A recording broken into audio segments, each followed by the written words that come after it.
Salut les beach volleyeurs, j'espère que vous allez bien. Bon les gars, j'ai une bonne et une mauvaise nouvelle. La bonne nouvelle, si tu regardes le nombre d'abonnés à côté de ma petite tête sur la miniature YouTube, tu vas voir qu'on a dépassé les 1000 abonnés. Super, premier objectif atteint. Et donc j'avais dit dans mes vidéos précédentes qu'au bout de 1000 abonnés, on faisait la vidéo sur le service matché. On arrive bientôt aux 1000 abonnés égale vidéo sur le service matché. Malheureusement les gars, j'ai le dos, tu vois mes disques intervertébraux, ils se sont fait la malle. Ils sont partis, je sais pas où ils sont, en tout cas si je sais où ils sont en plein dans mon nerf sciatique. Et donc je ne peux absolument pas faire de service matché, c'est très compliqué pour moi de jouer au volley.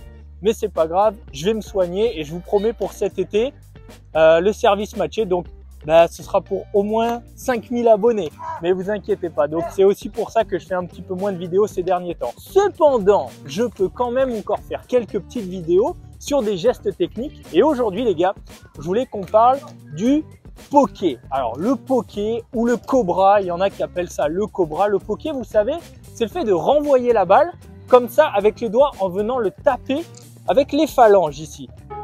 If you ain't got the sauce, just sit down. We got it from here, yo. Jamba, they not ready. Kush gang. Donc je vais juste vous expliquer techniquement le geste, vous allez voir c'est pas trop compliqué et je vais vous donner les 3-4 situations de jeu dans lesquelles pour moi je pense que le poké est utile parce que c'est un geste que vous devez absolument avoir dans votre arsenal technique. Si vous jouez au beach volley, ça peut vous sortir de beaucoup de galères. Le poké, on va appeler ça le poké, hein, on va pas utiliser le mot cobra.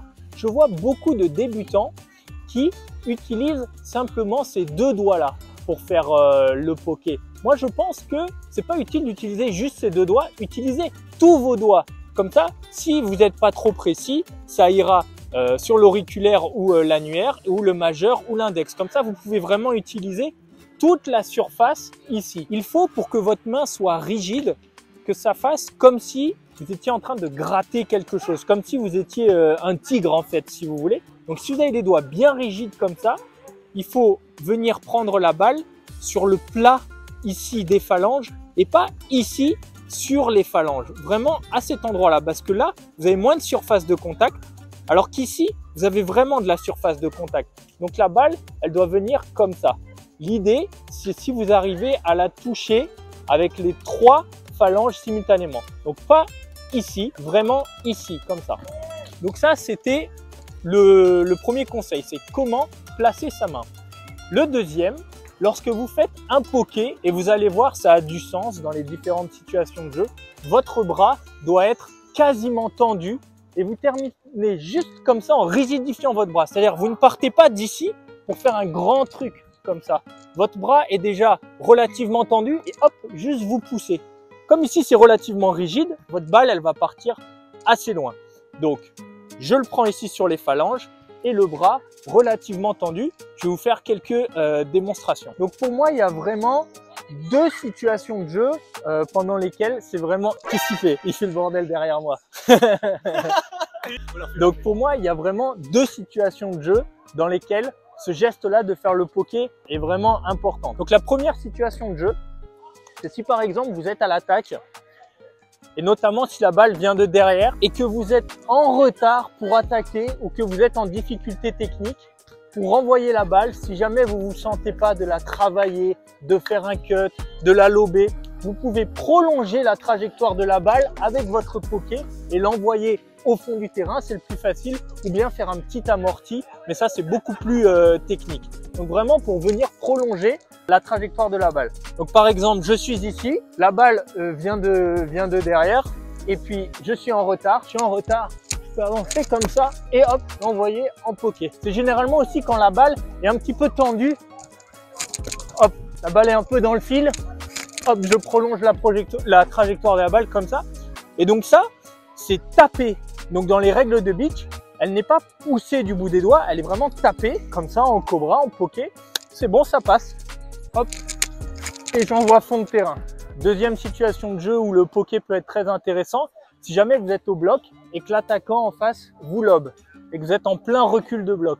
Soit vous faites un tomahawk comme ça si vous n'avez pas reculé assez pour la prendre en manchette. Moi, personnellement, le tomahawk, j'ai beaucoup de mal avec ce geste technique.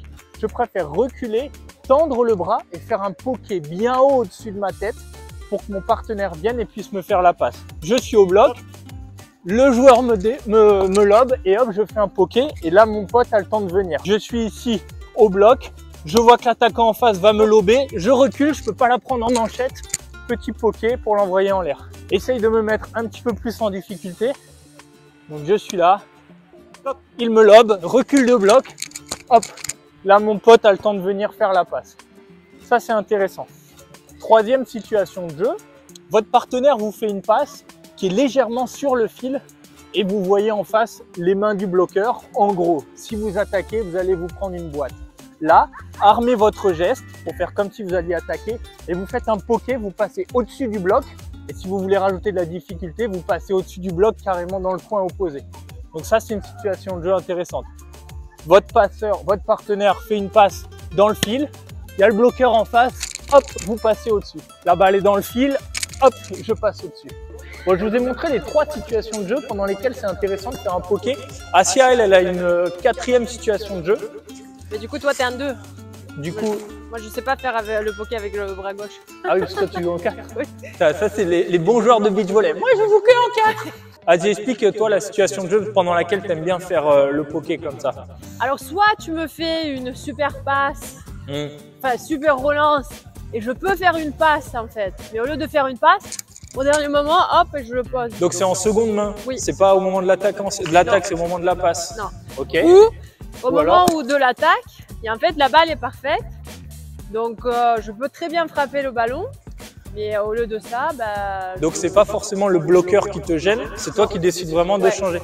Mais là, il faut vraiment que tu feintes que tu es en train d'attaquer au dernier moment. Au dernier moment, en fait. C'est comme si…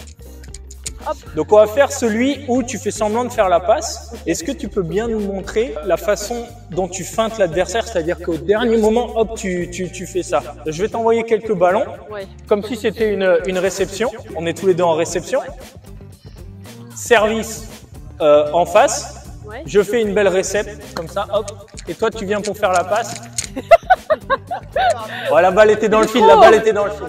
Il faut qu'elle soit un petit peu dans le fil. Hein, ouais, c'est vrai. Ouais, c'est vrai que si tu es ici, oui. ça perd son intérêt. Donc, c'est vraiment quand la passe est dans le fil. Donc, il faut le cacher le plus tard possible. Si jamais vous arrivez comme ça et que vous êtes là, le joueur, il vous feinte. Il faut que vous arriviez vraiment comme si vous faisiez une passe et au dernier moment, faire le poké.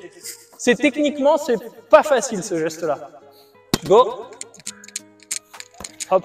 Et toi, tu sautes, tu fais un petit saut. Oui, parce que le filet est haut. Il faut que je saute de toute façon. Les pauvres filles. Est-ce qu'on en parle que 80% des meufs, 80% du temps, les meufs qui jouent au volley, elles jouent sur un filet mec. Vas-y, essaye toi. Vas-y, j'essaye. Donc moi, je suis là. Je vais pour faire une passe. Et hop, au dernier moment, je fais ça. Vraiment, il faut que tout son corps indique qu'on fait une passe. Et hop, on fait ça. Et le but… On est nuls. Et quand c'est nul, on dit que c'est nul. Là. Voilà. Oh, qu'est-ce qu'il y a? Au bout de 10. Excellent. Bon, pour arriver à 10 000 abonnés, qu'est-ce qu'il faut faire, Asia? Il faut liker. Liker et s'abonner à la page.